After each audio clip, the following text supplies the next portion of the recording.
구원의 본격적인 시작은 중생입니다. 중생이란 죄로 인해 죽어있던 우리의 영을 다시 살리는 것입니다. 원래 하나님이 인간의 조상인 아담을 창조하실 때에 하나님께서 영을 불어넣어 주심으로 하나님의 형상을 닮은 영을 갖는 피조물이 되었습니다.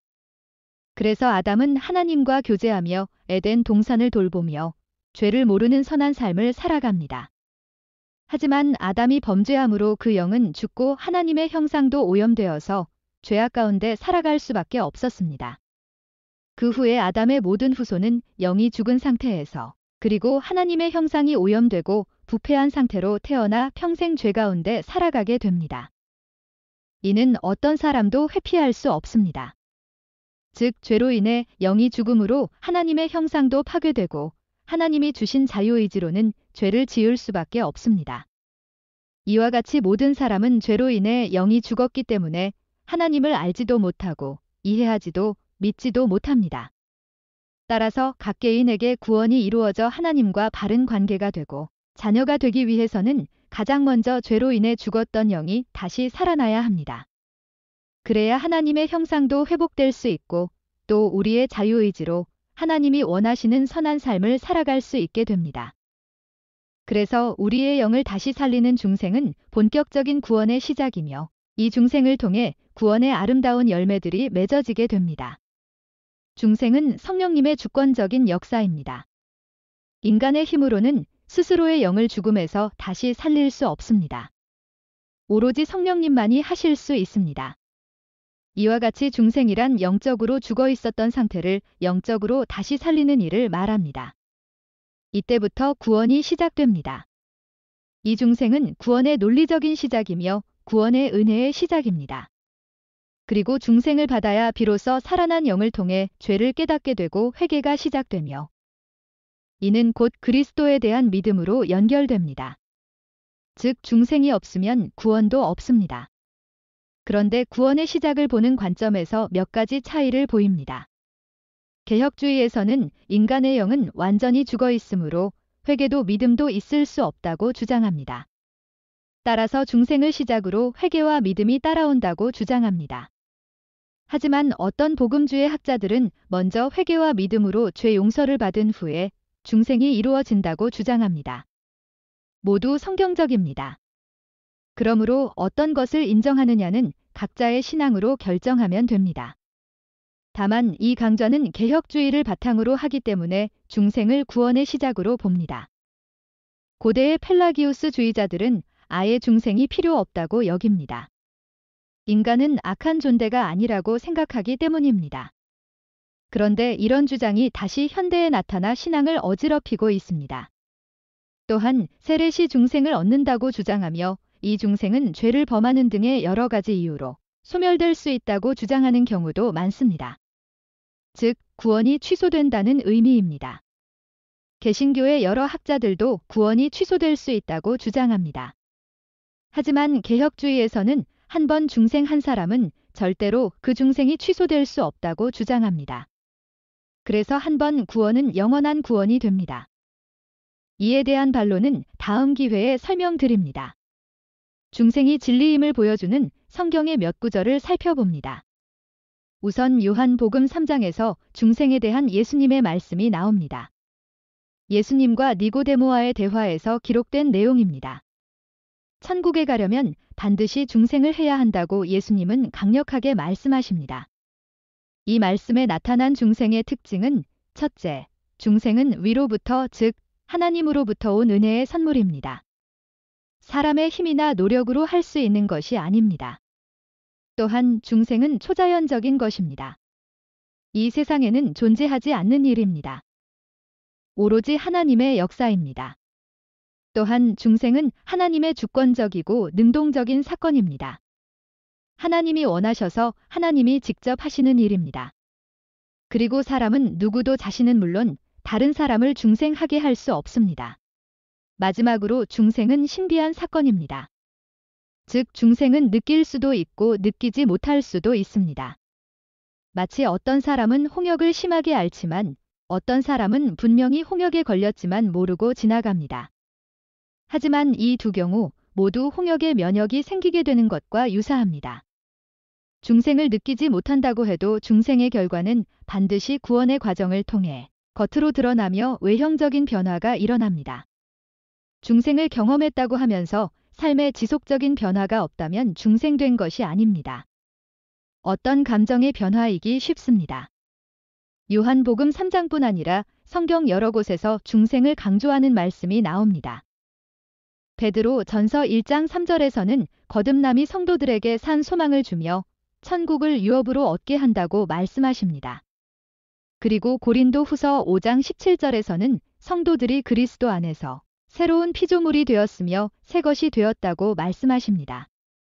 즉, 새로운 피조물은 하나님의 재창조이며 근본적인 내적 변화를 가져옵니다.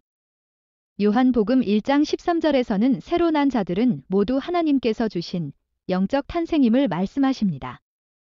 또한 고린도 전서 6장 11절에서는 중생은 죄 씻음을 받기 위한 준비 단계입니다. 영이 살아야 죄 씻음과 거룩함과 의롭다함을 받을 수 있습니다.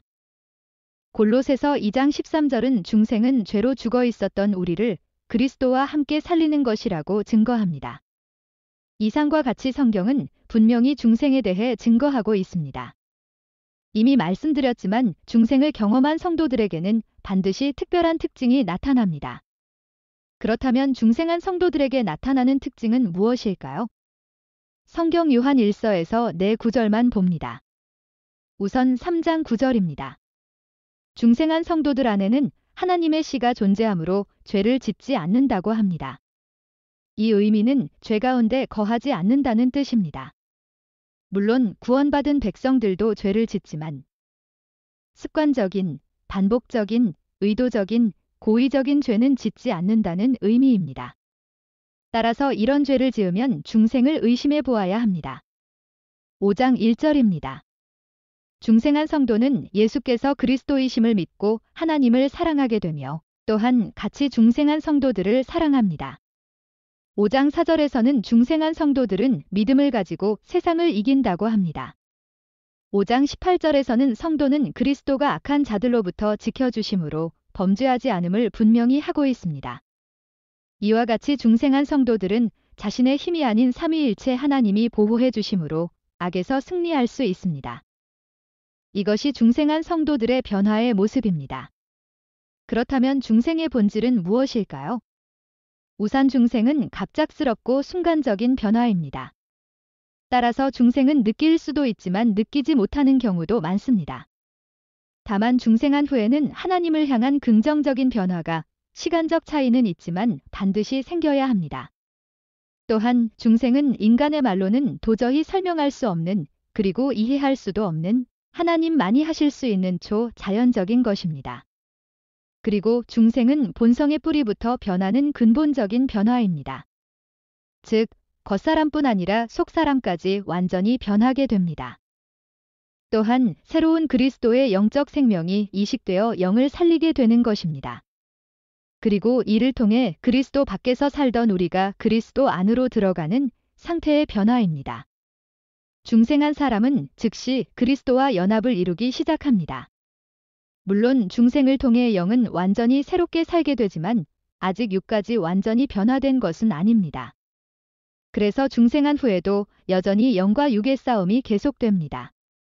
가장 중요한 것은 이 중생은 하나님이 주심으로 우리가 저항할 수 없고 거절할 수도 없는 즉 무조건 받을 수밖에 없는 은혜입니다.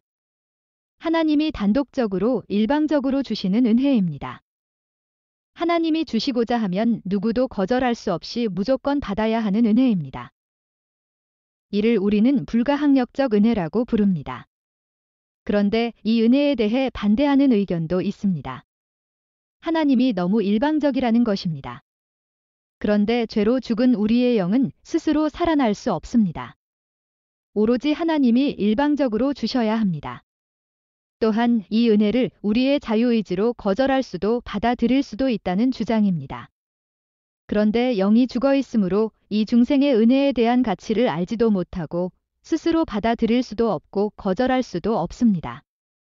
오로지 하나님이 강제적으로 주셔야 받게 되는 은혜입니다. 그리고 중생은 구원의 시작입니다.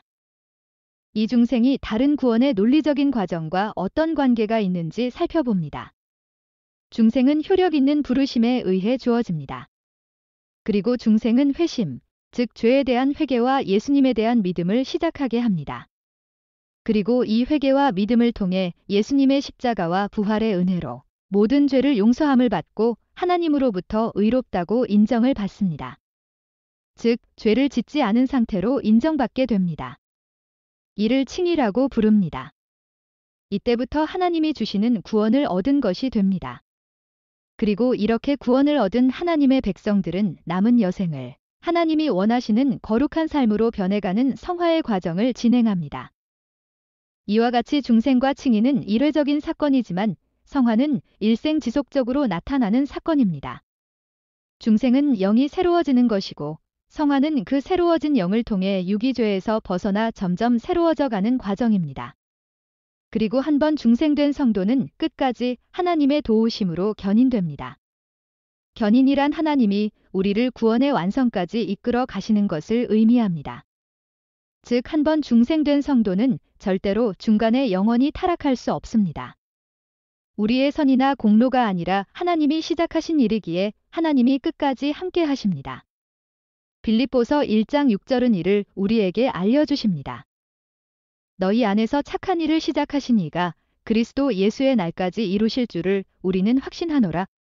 즉, 하나님이 시작하신 구원의 역사는 우리의 죽음의 순간까지는 물론 예수의 날, 즉 예수님 재림시까지 유효하며 결국 우리는 부활의 몸으로 다시 살아나 새 예루살렘에서 하나님의 영광 안에 영원히 살게 됩니다. 이와 같이 견인을 통해 하나님은 우리가 부활할 때까지 그리고 영원히 이끌어 주십니다. 만약 중간에 영원히 타락하는 경우는 처음부터 중생을 받지 않은 경우입니다. 요한 1서 2장 19절은 이를 이렇게 설명합니다. 그들이 우리에게서 나갔으나 우리에게 속하지 아니하였나니 만일 우리에게 속하였더라면 우리와 함께 거하였으려니와 그들이 나간 것은 다 우리에게 속하지 아니함을 나타내려 함이니라. 이 말씀은 믿음에서 떠난 사람들은 중생을 통해 구원을 얻은 성도에 속하지 않은, 즉 중생을 얻지 못한 사람들임을 분명히 합니다. 그래서 개혁주의에서는 한 번 구원은 영원한 구원임을 강조하는 것입니다. 중생은 하나님이 주시는 초자연적이고 불가항력적 은혜입니다. 따라서 우리가 그 중생의 과정과 그 내용을 정확하게 알 수는 없습니다만 성경을 통해 몇 가지를 살펴보았습니다. 다만 하나님의 은혜로 죽었던 우리 영이 다시 살아났다는 것을 기억하시기 바랍니다. 다음 시간에는 중생을 얻은 하나님의 백성들에게 나타나는 논리적 순서인 회개와 믿음에 대해 같이 살펴봅니다. 이 회개와 믿음을 합해 회심이라고도 부릅니다. 많은 관심과 기도를 부탁드립니다.